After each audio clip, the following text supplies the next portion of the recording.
Olá, tudo bom? Hoje nós vamos falar um pouquinho de neurose e psicose. Entender um pouquinho a diferença entre os dois. Infelizmente hoje as pessoas costumam usar o termo neurótico incomum, impróprio, como assim, é aquele neurótico, aquele louco, achando que a neurose é a loucura, mas a neurose não é loucura, tá? A neurose é só reações exageradas do organismo frente a experiências que ela viveu lá atrás. Então ela tem essas reações exageradas e às vezes psicossomáticas.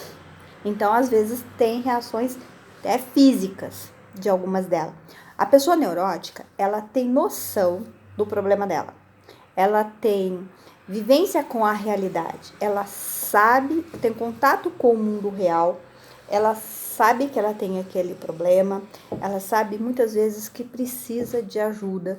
E se ela não for ajudada, a neurose vai se aprofundando muito. E aí vai ser difícil o tratamento. A neurose tem tratamento, a pessoa pode voltar a viver em sociedade muito bem e se livrar até desse problema, tá?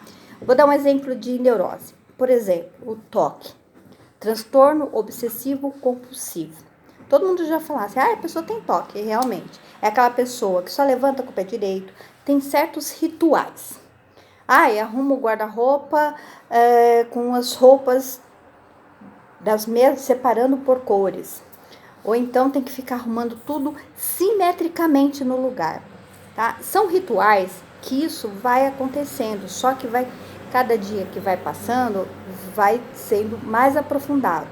Isso vai mexendo com ela e atrapalhando o seu jeito de viver. Aí já chega a ser uma neurose. Se esses rituais estão atrapalhando o seu modo de viver e de conviver com a sociedade. Então, o que é preciso? Levar para o médico fazer acompanhamento. Outro é a síndrome do pânico.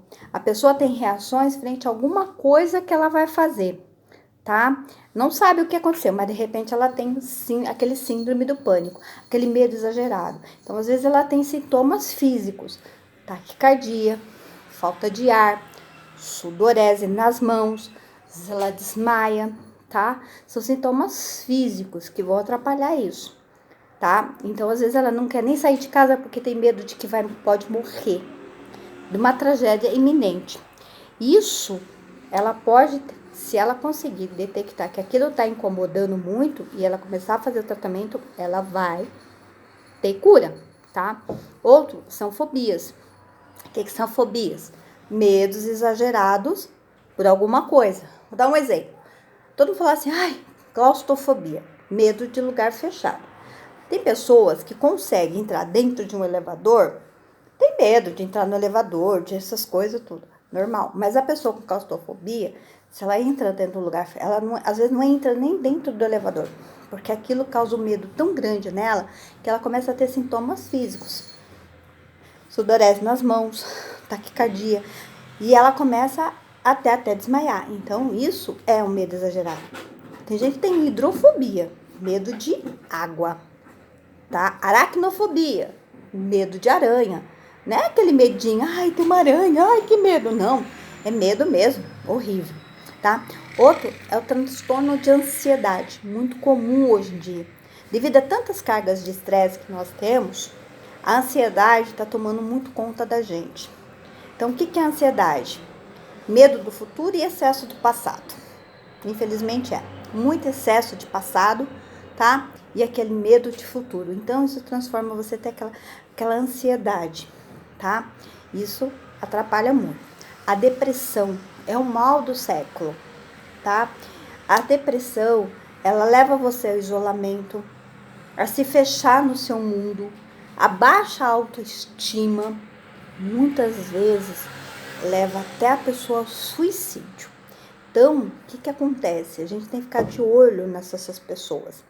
Se você vê que a pessoa está se isolando, não quer conversa, fica no canto, trocando, às vezes não come direito, presta atenção, porque ela pode estar dando sinal de alerta. E a depressão, quando você procura um tratamento, você pode se ajudar as pessoas também. Hoje em dia tem a síndrome de burnout. Essa síndrome de burnout é excesso de estresse, muitas vezes relacionado com a profissão. Aposto que depois que acabar essa pandemia do Covid-19, muitos profissionais da saúde vão ter transtorno, síndrome de burnout, porque vai ser tanto estresse que eles estão vivendo lá dentro que eles vão ter aquela depressão, vão se isolar, e a gente vai começar a ter problemas físicos, e isso é muito sério, precisa de ter tratamento. Outro que também é o transtorno bipolar, tá? A pessoa tá triste, isolada, quieta, daqui a pouco volta ao normal, daqui a pouco no outro dia ela tá alegre, eufórica, brincalhona.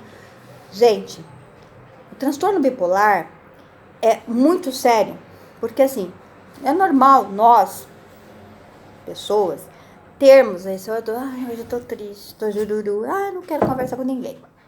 Isso é normal. No outro dia eu tô alegre, porque eu passei por um momento triste, que fiquei triste, uns 2, 3 dias. Depois eu passei por um momento alegre, que me deixou alegre, expressiva. Só que o transtorno bipolar, a pessoa ela não precisa passar por momentos tristes nem alegres. Ela tem essa mudança de comportamento sem passar por esses momentos. Só que é muito agravante e pesado. Então, a neurose, a partir do momento em que eu sei que eu tenho esse problema e eu procuro ajuda, procuro uma psicoterapia, procuro um psiquiatra, procuro um psicólogo, desabafo, descubro qual foi lá atrás a causa desse transtorno, eu consigo viver bem em sociedade, curar, continuar a minha vida normal.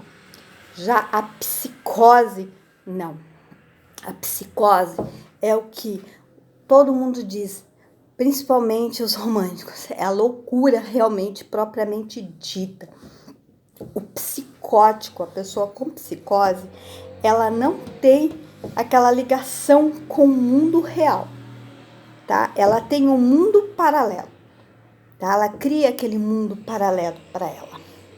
Às vezes ela tá convivendo em sociedade, olhando para você, conversando com você, mas ela tem um mundo paralelo. Ela tem convivência às vezes com o objeto ou até mesmo com pessoas que falam com ela para ela agir daquela determinada maneira. Um exemplo muito comum de psicose é a esquizofrenia. Você já ouviu falar em esquizofrenia? O esquizofrênico, ele começa a imaginar às vezes um mundo paralelo. Às vezes o esquizofrênico tem uma pessoa que conversa com ele. E aí para você conseguir entrar nesse mundo, você vai ter que às vezes conversar com essa pessoa paralela, pedir autorização para poder entender o que está acontecendo. O esquizofrênico, dependendo do grau da esquizofrenia, você não consegue às vezes entrar no mundo dele. E é difícil. Ele não tem nenhuma noção do que está acontecendo. Ele não tem noção da realidade, do que aquilo que ele está vivendo, naquele mundo paralelo, não existe. Vou dar um exemplo. Por exemplo, um esquizofrênico, ele invoca que tem o vizinho que está fazendo macumba para ele. Ele botou na cabeça que tem um vizinho do apartamento de baixo que está fazendo macumba. Só que não existe ninguém que mora lá. Mas ele colocou na cabeça que tem um vizinho lá que tá fazendo macumba pra ele. Mas que você chegue e mostre que não tem vizinho, que não tem ninguém, pra ele, pro psicótico, aquele vizinho tá ali e tá fazendo mal pra ele. Então, se vocês quiserem entender um pouquinho de esquizofrenia, eu aconselho a assistir aquele filme Uma Mente Brilhante, que é muito boa, que fala muito bem da esquizofrenia. Eu espero que eu tenha ajudado vocês a entender um pouquinho de neurose e psicose. Então, neurose, eu tenho consciência, contato com o mundo real, eu sei o que eu tenho tratamento e eu posso voltar a viver em sociedade. Isso não vai me atrapalhar, aquilo tem cura, certo? Já a psicose, ele é uma fuga da realidade, é a loucura realmente própria dita, e ele não tem convivência com o mundo. Eu posso conversar com ele, ele vem e conversa comigo, mas ele tem sempre um mundo paralelo, o mundo dele. E às vezes é difícil conseguirmos entrar nesse mundo dele. Às vezes nem um psicótico consegue entrar no mundo do outro psicótico. Você vê como é confuso. Deu para entender? Qualquer dúvida, a gente tá aí.